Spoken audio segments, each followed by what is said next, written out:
नमस्कार, one India Hindi में आपका स्वागत है। अमेरिकी वीडियो कॉन्फ्रेंसिंग ऐप जूम को भारत में प्रतिबंधित करने की मांग की एक याचिका पर सुप्रीम कोर्ट ने केंद्र सरकार को नोटिस जारी किया है। सुप्रीम कोर्ट ने केंद्र से 4 हफ्ते के अंदर मामले पर जवाब मांगा है। बुधवार को दायर जनहित याचिका में जूम ऐप को प्रतिबंधित करने की मांग के पीछे निजता के अधिकार का हवाला दिया गया है। याचिका में कहा गया है कि शासकीय और व्यक्तिगत स्तर पर जूम के इस्तेमाल को लेकर कोर्ट एक उचित कानून बनाने का निर्देश दे और जब तक विस्तृत जांच नहीं हो जाती इस ऐप के इस्तेमाल पर रोक लगनी चाहिए। रिपोर्ट के मुताबिक सुप्रीम कोर्ट में ये जनहित याचिका दिल्ली निवासी हर्ष चुग की तरफ से दायर की गई है। याचिका में कहा गया है कि इस ऐप के इस्तेमाल से राष्ट्रीय सुरक्षा को खतरा हो सकता है। इसके अलावा इस अमेरिकी ऐप के जरिए अलग अलग तरह के साइबर अपराधों को भी बढ़ावा मिल सकता है। गौरतलब है कि राष्ट्रव्यापी लॉकडाउन के बीच जूम ऐप के इस्तेमाल को लेकर लगातार असुरक्षा की आशंकाएं जताई जाती रही हैं, लेकिन निजी और सरकारी संस्थाओं द्वारा इसका बेधड़क इस्तेमाल किया जा रहा है। याचिका में मांग की गई है कि जूम ऐप के इस्तेमाल के संबंध में विस्तृत तकनीकी अध्ययन का निर्देश दिया जाए ताकि इससे पैदा होने वाली सुरक्षा और गोपनीयता के खतरों का पता चल सके। याचिका के अनुसार कोविड-19 महामारी से उपभोक्ता, कारोबारी और स्कूलों के संवाद में जबरदस्त बदलाव आया है।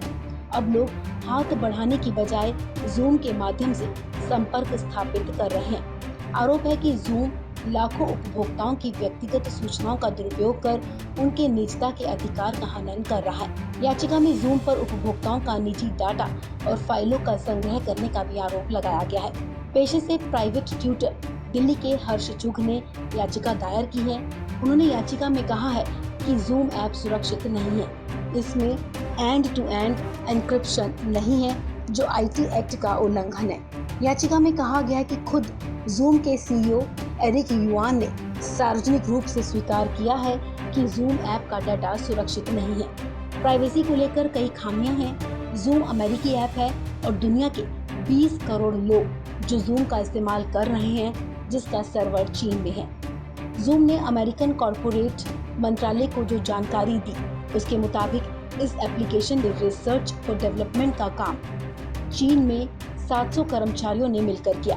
दुनिया के 20 करोड़ लोग जो जूम का इस्तेमाल कर रहे हैं, उनका सारा डाटा चीन के पास है। सुरक्षा और गोपनीयता के इस खतरे को भांपते हुए गृह मंत्रालय और साइबर सुरक्षा से जुड़ी देश की बड़ी संस्था CERT ने अप्रैल में एडवाइजरी जारी कर कहा था कि अमेरिका में ही इसके खिलाफ मुकदमा कर दिया गया है। बावजूद इसके हमारे देश में जूम ऐप का इस्तेमाल धड़ल्ले से हो रहा है। देशव्यापी लॉकडाउन के चलते आजकल न केवल स्कूल कॉलेज की ऑनलाइन क्लासेस जूम ऐप के जरिए हो रही हैं, बल्कि तमाम बड़ी कंपनियां और औद्योगिक समूह जूम ऐप के जरिए मीटिंग कर रहे हैं। सिंगापुर, ताइवान और जर्मनी जैसे देश जूम ऐप पर प्रतिबंध लगा चुके हैं।